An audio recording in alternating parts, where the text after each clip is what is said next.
आज हम करेंगे एटॉमिक स्ट्रक्चर का second lecture. Okay, first lecture में हमने क्या पढ़ा था, एटॉमिक मॉडल की थ्योरीज पढ़ी थी और उसके लिमिटेशंस देखे थे और इम्पॉर्टेंट चीज़ें देखी थी। ठीक है, उसमें आपने लास्ट टॉपिक पढ़ा था बोहर एटॉमिक मॉडल। ठीक है, उसकी लिमिटेशन क्या थी कि वो सिर्फ हाइड्रोजन के स्पेक्ट्रम को ही एक्सप्लेन कर पाया अच्छे से, बाकी सभी के स्पेक्ट्रम को अच्छे से एक्सप्लेन नहीं कर पाया वो।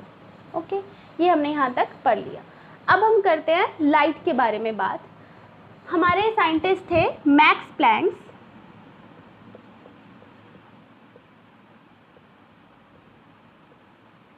उन्होंने बोला था कि जो हमारी लाइट है वो डिस्क्रीट पैकेट्स ऑफ एनर्जी से बनी है।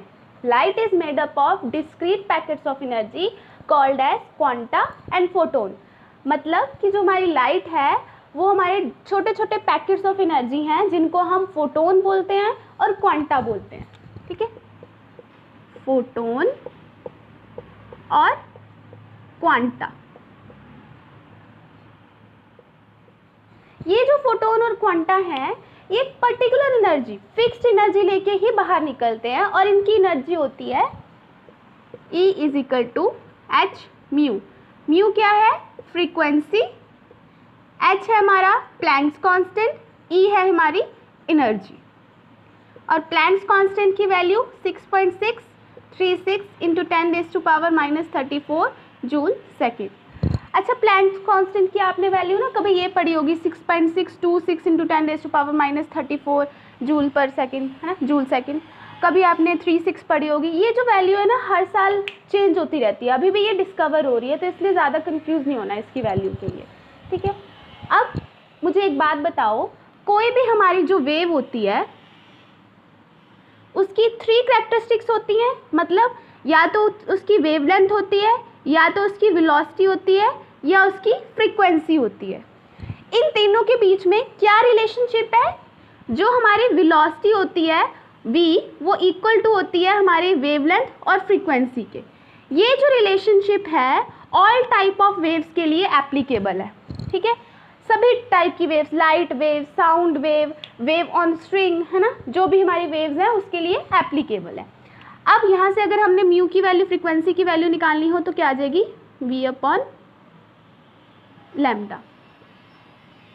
ठीक है, अब अगर मैं बात करूँ इलेक्ट्रोमैग्नेटिक वेव्स की, उनमें जो वेलोसिटी, उनकी जो वेलोसिटी होती है वो वेलोसिटी ऑफ लाइट के इक्वल होती है, जिसको हम c से डिनोट करते हैं। ठीक है, और हमारी वेलोसिटी ऑफ लाइट की वैल्यू क्या होती है, 3 × 10⁸ मीटर पर सेकेंड। ठीक है, अब यहाँ पे अगर हम फ्रीक्वेंसी की वैल्यू पुट करें, v की वैल्यू पुट करें c, और फ्रीक्वेंसी की वैल्यू क्या आ जाएगी, c अपॉन लैम्डा। ये रिलेशनशिप हमारा इलेक्ट्रोमैग्नेटिक वेव्स के लिए है और ये बाकी सारी वेव्स के लिए है। अब यहाँ पे हम म्यू की वैल्यू पुट करें यहाँ पे, तो हमारी एनर्जी ऑफ फोटोन क्या आ जाएगा, h c अपॉन लैम्डा। ये क्या है हमारी energy of photon, energy of photon.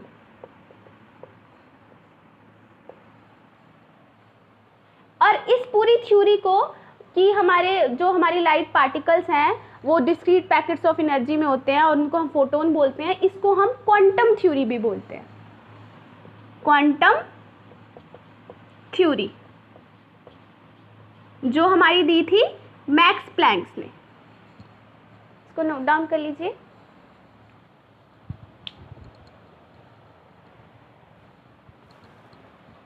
Okay, next हमारे साइंटिस्ट आए de Broglie and हर्सेनबर्ग।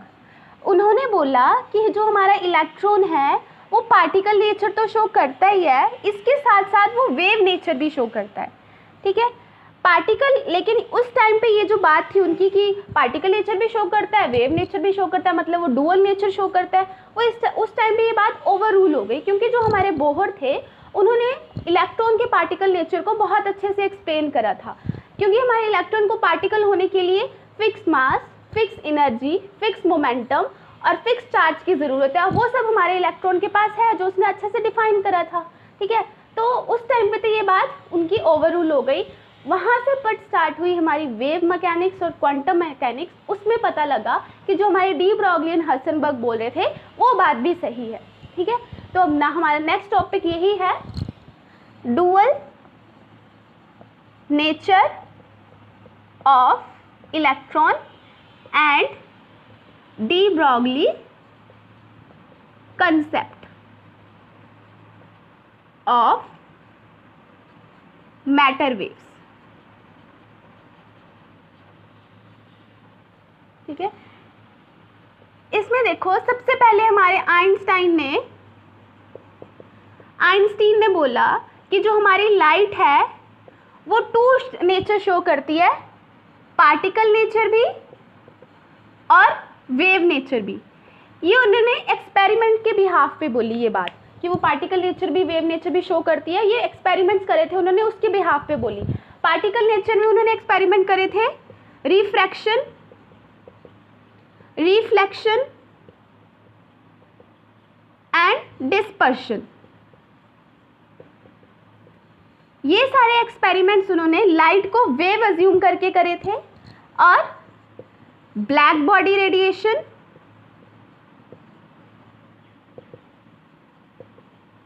Photo electric effect, ये हमारे एक्सपेरिमेंट्स उन्होंने लाइट को पार्टिकल की तरह अज्यूम करा था तो करे थे। ठीक है, अब जब हमारे इलेक्ट्रॉन की डिस्कवरी हुई तो वहां पे भी पता लगा कि वो भी हमारा इलेक्ट्रॉन जो है हमारा, वो भी पार्टिकल और हमारे वेव दोनों की तरह बिहेव करता है। पार्टिकल नेचर तो हमारा बोहर ने एक्सप्लेन कर दिया था, वेव नेचर हमारा डी ब्रॉगली ने एक्सप्लेन करा। उन्होंने अपनी थ्योरी में क्या बोला अभी देखते हैं। ये हमारा बीएससी में क्वेश्चन भी आता है, डी ब्रॉगली डेरिवेशन और कंसेप्ट, उसकी थ्योरी। तो ये क्वेश्चन यहाँ से स्टार्ट होगा, आपने यहाँ से लिखना है। According to de Broglie,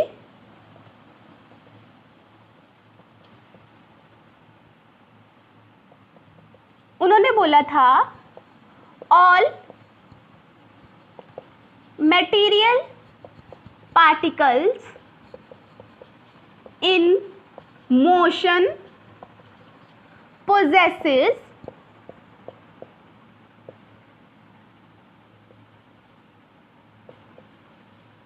wave characteristics।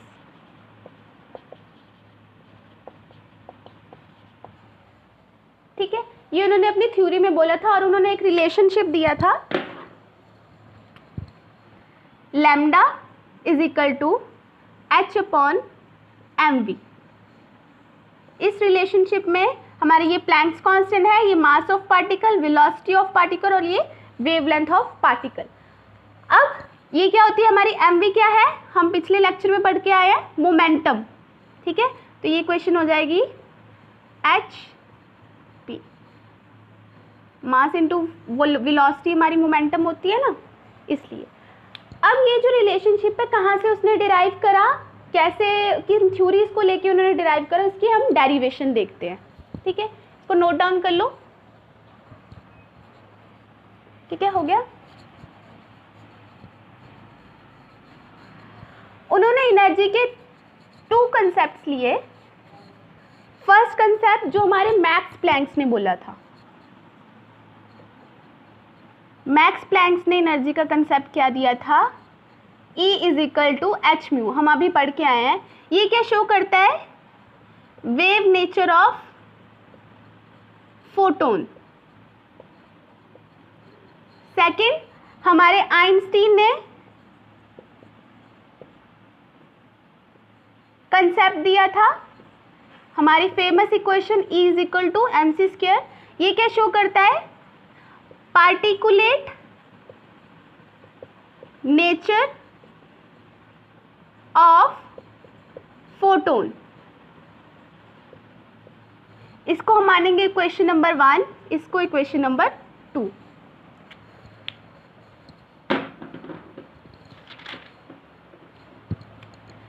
अब अकॉर्डिंग टू इक्वेशन 1 एंड 2 हमारा एच म्यू किसके इक्वल आ जाएगा, mc स्क्वायर के, क्योंकि हमारी लेफ्ट साइड इक्वल है तो राइट भी इक्वल हो जाएगी।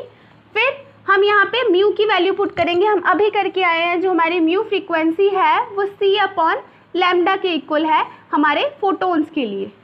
ठीक है, तो ये आ जाएगा हमारा h c upon lambda equal to mc², यहाँ से c और c कट गया, h/λ is equal to mc।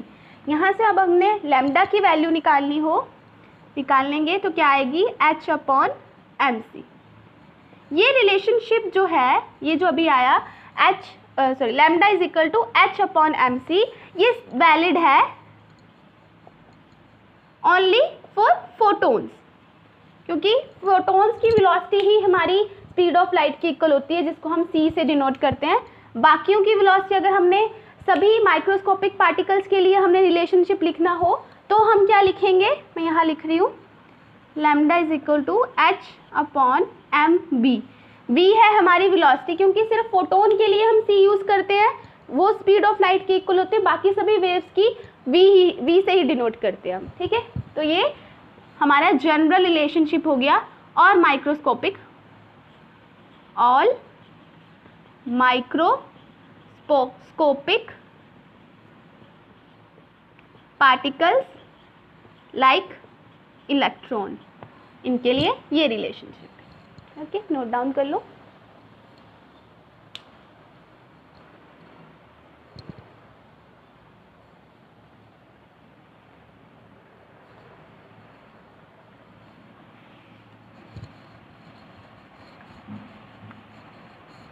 Next topic है हमारा justification of dual nature of electron.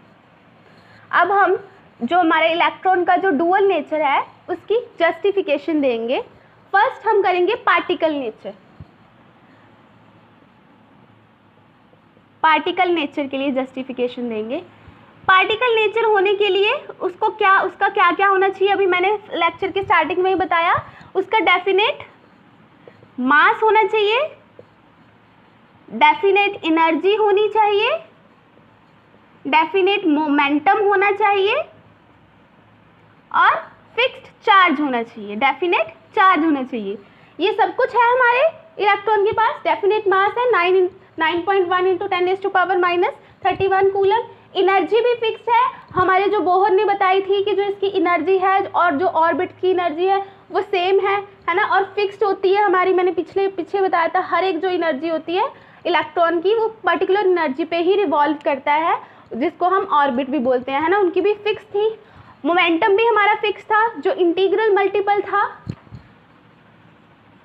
h/2π के, ठीक है, ये भी फिक्स था। और हमारा चार्ज भी फिक्स है, आपको पता है। यहाँ से जस्टिफाई हो गया फर्स्ट तो, लेकिन उन्होंने एक्सपेरिमेंट भी करा था। उन्होंने एक्सपेरिमेंट में क्या करा, जिंक सल्फाइड की, ये है जिंक सल्फाइड की स्क्रीन,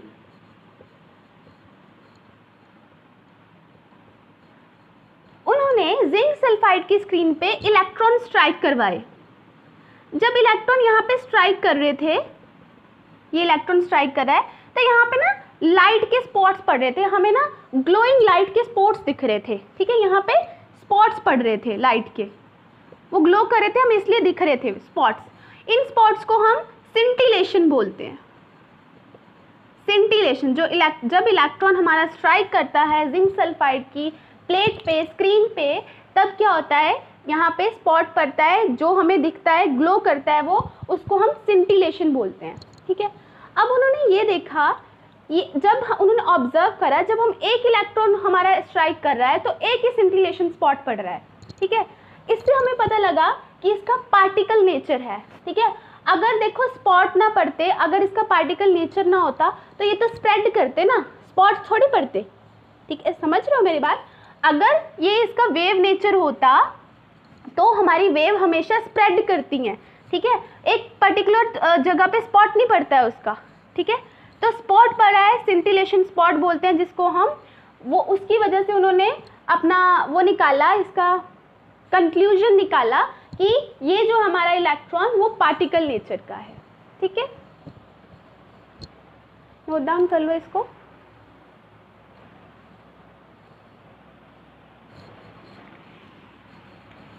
नेक्स्ट हमारा है वेव नेचर।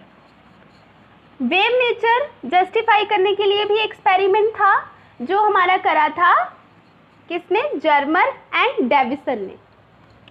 सेकंड है वेव नेचर जस्टिफाई करने के लिए डेविसन एंड जर्मर, और इसके एक साल बाद हमारे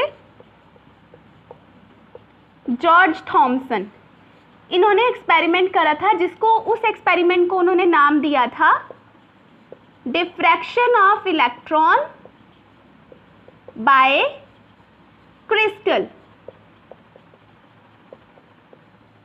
ओके, अब उन्होंने अपने एक्सपेरिमेंट में क्या करा था, देखो, उन्होंने एक बल्ब लिया, टंगस्टन में से हमारी जो इलेक्ट्रॉन बीम निकल रही थी, इलेक्ट्रॉन बीम, उसको उन्होंने इलेक्ट्रिक फील्ड में से पास आउट करवाया ताकि उसकी स्पीड एक्सेलरेट हो सके। ये है हमारी इलेक्ट्रिक फील्ड, उसमें से पास आउट करवाया ताकि उसकी स्पीड एक्सेलरेट हो सके। और उसके बाद उन्होंने निकल क्रिस्टल रखा, निकल क्रिस्टल, और सामने उन्होंने स्क्रीन लगाई हुई थी। उन्होंने ऑब्जर्व करा, जब इलेक्ट्रॉन की बीम पास आउट हुई हमारे क्रिस्टल में से, उन्होंने ऑब्जर्व करा ये जो हमारे इलेक्ट्रॉन्स हैं वो इस तरह से, देखो, इस तरह से डिफ्रैक्शन रिंग्स बना रहे हैं यहाँ पे।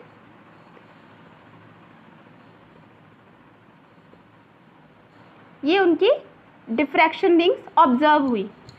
ये क्या है, हमारी डिफ्रैक्शन रिंग्स।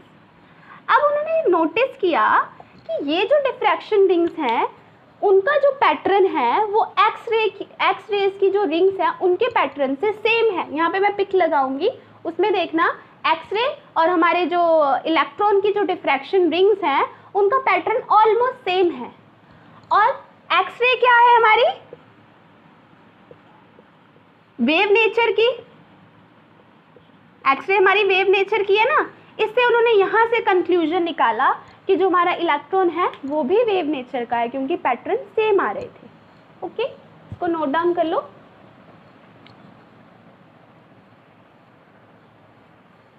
अब उसके बाद उन्होंने फोटोन, न्यूट्रॉन, हाइड्रोजन एटम, जो भी हमारे माइक्रोस्कोपिक एटम्स थे ना, उनका भी देखा डिफ्रैक्शन पैटर्न वो भी इसी तरह से आ रहा था।